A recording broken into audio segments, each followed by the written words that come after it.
Okay, so with the AEW console game coming out, with the wrestling code coming out, WWE 2K22 needs to separate itself and feel different. Let's talk about some of the things it needs to do to really differentiate itself from the competition out there. 5 things. I've got 5 things on my list that we can talk about to differentiate WWE 2K22 from the competition going into next year. Let's get into it. First thing I want to say is clean, easy menu, ease of access, ease of use. With games around the 2K franchise, Take-Two Interactive, what I find cumbersome sometimes is the menu layout, dealing with franchise mode, packs to unlock, microtransactions, not just speaking with the WWE games themselves, but for me, it's that first impression. It's how does it look? Is it snappy? Is it clean? We have games in years past where it's blinding white light on your screen. We have other times where the menus are too cumbersome and you're scrolling infinitely through menus and sub-menus to find what you need, or there's loading between different things and trying to go back takes too long. Not only that, but having the actual character models up to date and not looking like these flat things, cardboard cutouts from 2K20. You know what I'm talking about. Simple, clean, effective menus that are not bulky, that are not cumbersome, trying to get into menus and sub-menus all the time.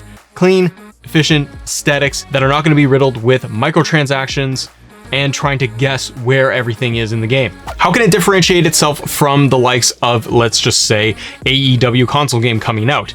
With that game, we don't really know what modes we're going to get. We know that we will not get a GM mode, so how does it differentiate itself? How does 2K take it up a notch? Giving us a solid, interactive GM mode that is always updated, that is live, that continues with the live roster updates that we see in the shows today. You want a GM mode that is going to be living, breathing, that is going to pay homage to games and years of old, and that is going to differentiate itself from the competition out there to make sure that it is different experience from that of like AEW or the wrestling code. And when we're talking about the AEW console game, I gotta imagine, just like you probably guessed too, that the control scheme is probably going to be simple. I can't imagine it's going to be overly complex based on the engine that it's working off of. I imagine something very simple, clean cut. That's what WWE 2K needs to do to make sure it differentiates itself. Not to be complicated on the other end of it. No. We need them to simplify this. Go back to controls that work. Redefine the control scheme so that it is easier. Not having us guess and try to figure out how do I jump over the top rope while I'm running, how to exit and enter the ring,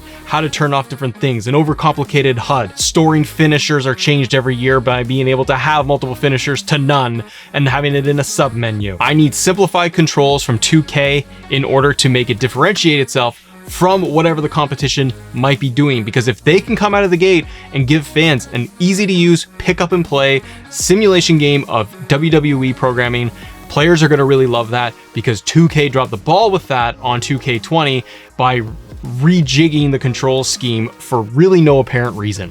And when you have the muscle of Take-Two Interactive behind you, we need to be able to emphasize that. And we need to do that with our roster. We have this extended period of time where 2K has been delayed until March of 2022. Fantastic. I'll take a delay because it usually means I'm going to end up with a more polished product.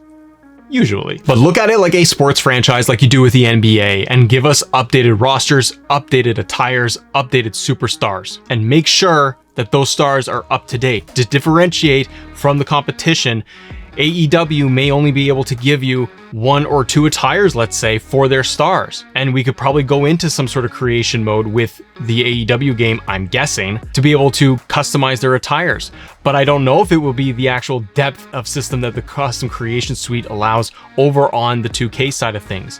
What they need to do is they need to make sure that they're giving us updated superstars, updated renders, and updated attires as the superstars change, to keep it fresh and to keep it going and keep it ahead of the competition. And with that note, with the updates of the rosters and things like that, we also need free updates. I'm curious what AEW console game and what the wrestling code are going to do when it comes to the roster. As the rosters expand, let's look at AEW with the likes of Bryan Danielson, CM Punk, Adam Cole, baby, boom, coming into the company. Will these stars be in the AEW console game? More than likely, but as more stars come over, what if we get a Bray Wyatt in the game?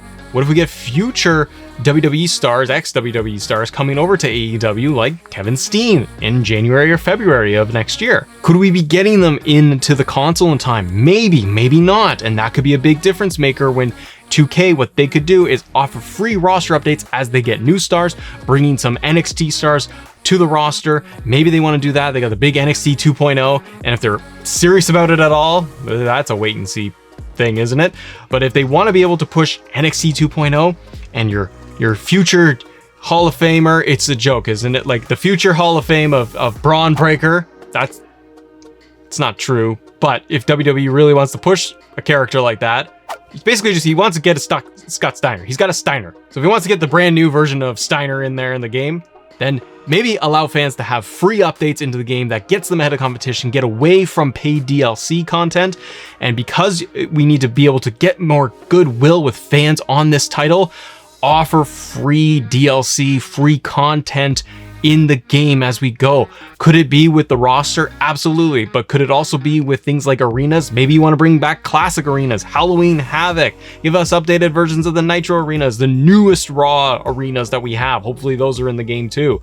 But put those into the game or put them in after the fact, patch them in, keep it updated. That's how you'll do good by fans, by not having it out of date and stale when we actually get it in our hands, and that could differentiate itself from the competition. And this is the last one, guys, and thank you so much for staying with us, and subscribe to the channel, hit the notification bell if you enjoy all our content on WWE 2K and the other games. The last point on this for all of you is going to be, it's a long shot. I don't know if it's going to make a difference, but the way you make it different too is on the graphics side. You've got next-gen consoles, you got PlayStation 5, you got Xbox Series X. Up the graphics with those next-gen consoles for players. You have an extremely large base of players that will be on PS4 and Xbox One, and on PC if presumably you're going to launch this game on a PC version as well. If you're going to do all of that, you've got to be able to incentivize players to be able to get it on their next-gen consoles that a lot of us are sitting with. Matt over here has got both of the new ones, and I want to be able to play it probably on my Series X.